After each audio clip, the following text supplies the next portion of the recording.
All right, and we are back with the GSMC Wrestling Laureate Podcast, brought to you by the GSMC Sports Network. I'm your favorite wrestling fan here, Eric Rodriguez, every Monday through Friday, 8 p.m. Pacific Time, 11 p.m. Eastern Time. Here to talk about the greatest thing in the world, professional wrestling. Talk about all the action inside and outside of the ring, backstage curtain calls, rumors, dramas. We talk about inactive statuses, injury updates. We talk about, wrestling, contract negotiations, extensions, and new signings. We talk about promotions from WWE to AEW to TNA, Ring of Honor, the GCW. If it makes major news in the world of professional wrestling, we talk about it here on this show, 1,010%. All right, so kind of reflect on what we talked about right quick. We had our WWE SmackDown talk. We also talked about AEW Dynamite. We talked about TNA Impact and Ring of Honor. We also talked about my WWE NXT deadline predictions. And now we're going to jump on into our fifth and final segment. We have, TNA Turning Point. We're going to talk about it. All right, so let's go ahead and do that. Last segment of the week. Hope you guys have a beautiful weekend with you and your loved ones during this special holiday season. So, All right, we have Turning Point. TNA Turning Point. Well, I watched highlights. I definitely watched highlights.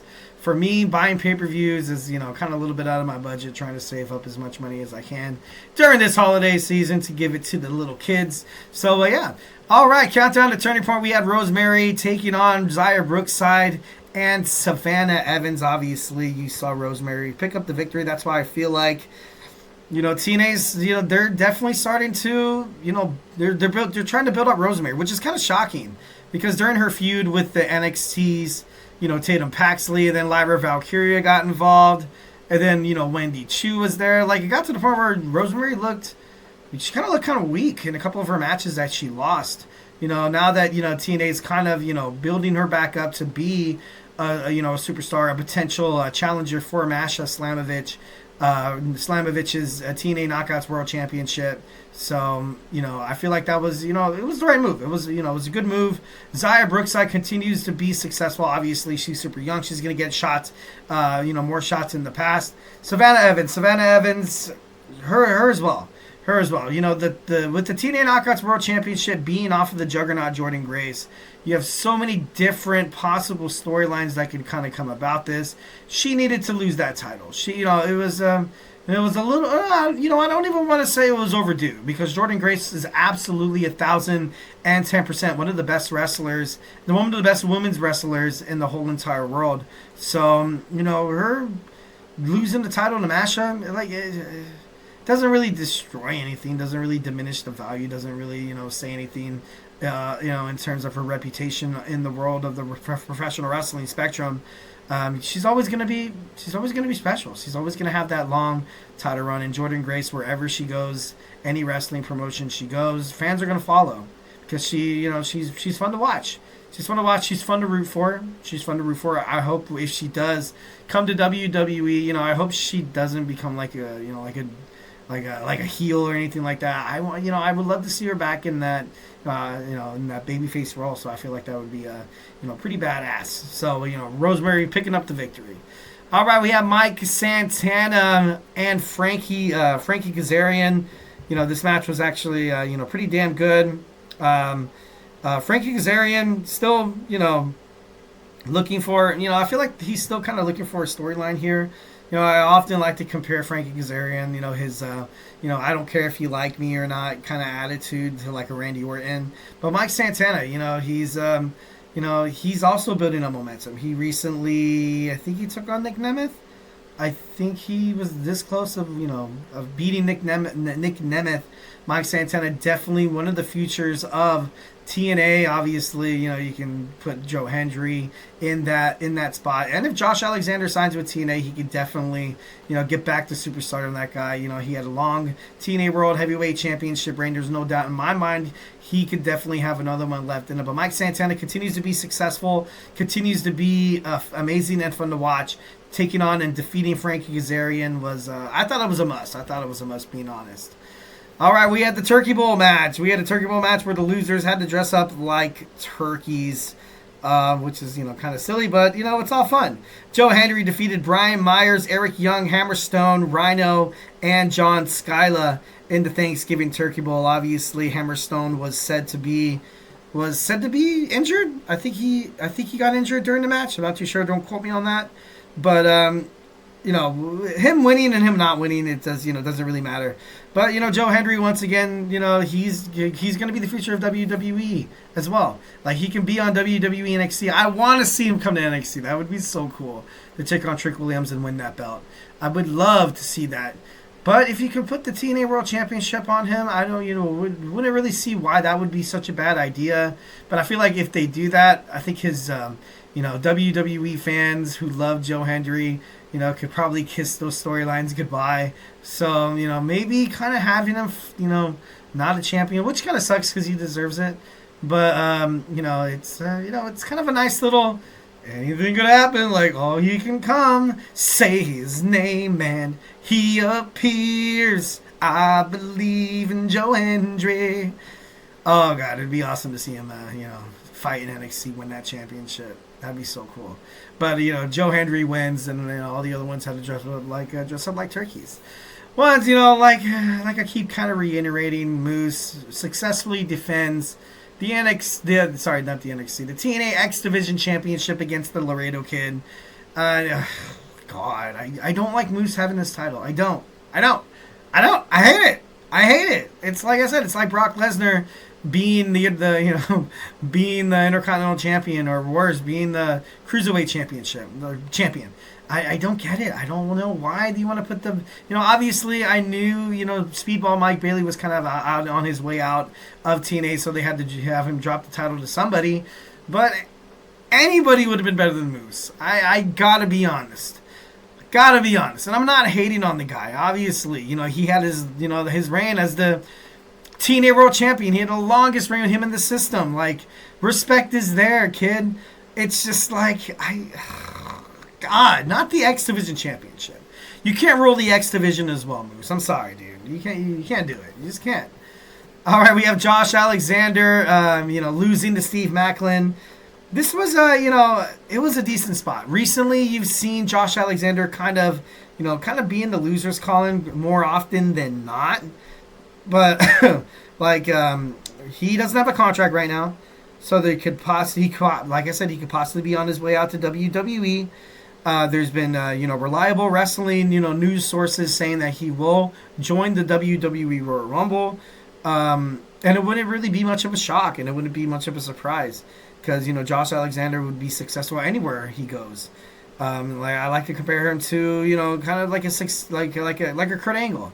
Like a ruthless, rugged, I'm not saying Kurt Angle wasn't ruthless, but the way Josh Alexander is, I feel like he has more of that, more of that killer instinct that's Kurt Angle kind of started to adapt, started to kind of implement within his movesets, later on in his career before he went to TNA for the first time.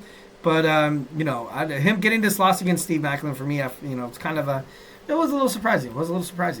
All right, we had the TNA World Tag Team Champions, the Hardys, Matt and Jeff, and Ace Austin taking on Zachary Wentz, Kushida, and Matt Riddle. It was supposed to be Trey Miguel, but traveling issues. The original Bro was unveiled as their mystery tag team partner, which obviously leaves a lot of questions. That will Matt Hardy eventually find his way back into WWE? He said it in an interview that he will most likely wind up in WWE. I think he personally wants to. But the thing he's doing right now in MLW right now, when he's not with WWE, he's still kicking ass. He's still doing great. But Zachary Wentz was the one to kind of unveil the original Bro, which is kind of cool. Which was kind of cool. I would love to see, Matt Riddle kind of do more things in TNA. It would kind of be interesting to see him go after Nic Nemeth. That would be an interesting little feud there. Or maybe he can beat Moose. No, I'm just kidding. Matt Riddle is, he's damn near the main event. I feel like he's a main eventer. I do. I feel like he's he's special inside the ring. I like him. Matt Riddle. I can't believe that. Bro Derek, dude. That's crazy. Knockouts World Championship. We had Masha Slamovich, in that rematch in the 2 out of 3 falls match with Jordan Grace. Jordan Grace went up 1-0. Masha Slamovich tied it. And then, you had Masha Slamovich defeat Jordan Grace. 2 out of 3 falls match to retain the Knockouts World Championship. So, still building up momentum. We're still building up momentum toward Masha Slamovich's TNA Knockouts World Title run. Like I was talking about, Jordynne Grace probably kind of on her way out of TNA. Her contract is going to expire pretty soon in WWE. There's been one consistent TNA star that's been within the roster, especially within the women's division, and it's Jordynne Grace. It would make no sense for her to be anywhere else. Her kind of being on WWE, NXT, being with, maybe possibly being with like TNA, on time to time, like that's, that'd be a great spot for her. That would be great, 1,010%. And, maybe a future NXT World Women's Champion? Maybe, I'm not ruling it out here, but, it should be pretty badass. Eddie Edwards against Nic Nemeth. Nic Nemeth won the championship. He retained, should I say, which is, we all knew that was going to happen. Eddie Edwards was a scumbag. I'm just kidding. No, I'm just kidding. I'm not a huge fan of the system. I got to be brutally honest with you guys. But we had a little bit of a surprise after stuff was going down. It looked like Mike Edwards was going to get some help from his tag team partner. But then you saw John Bradshaw Layfield come in at the, I think he was. Damn it, what's his name? Ton Hannafin was even talking. He's like, who's he coming out here to help? Who's he coming out here to help? And like he came out, he clotheslined from hell. Eddie Edwards, which is actually pretty badass. I definitely love that spot for JBL. I love him on TNA. I feel like he's great. I gotta be honest. I feel like he's great. He's in a good spot. All right, guys, thank you so much for tuning in to the GSMC Wrestling Laureate Podcast, brought to you by the GSMC Sports Network. Hopefully you guys had a fun time. Like I said, hope you guys had an amazing week. Hope you guys are heading up into an amazing weekend. Stay safe, stay awesome. And, thank you so much for tuning in to the GSMC Wrestling Laureate Podcast, brought to you by the GSMC Sports Network. Remember to Superman punch that like and subscribe button to the show. Follow us on Twitter /X, Instagram, TikTok, and Facebook for more content and updates. And like I always say, if I have not made you a wrestling fan by now, we have a whole bunch of other podcasts. We have college football with my man Tommy with the GSMC College Football Podcast. We have 2 football podcasts. Find out all the breaking news. Find out all the trades. Find out which coaches are actually getting fired by the, dropping like flies.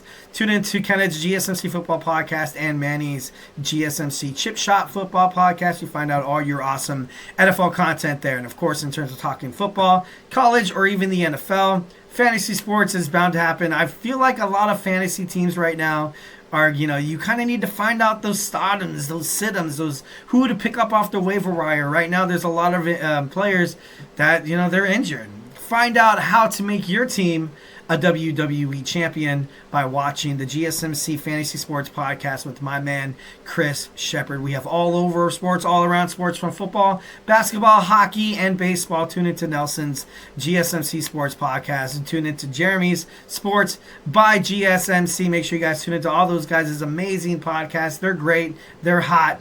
They're the greatest thing since sliced bread. And now we got Emran's GSMC Deadball Podcast coming up, shortly. So make sure you guys tune into that. All right, guys. So like I said, thank you so much for tuning into the show. Definitely love and hope you guys have a great weekend. So stay beautiful, but most importantly, love you.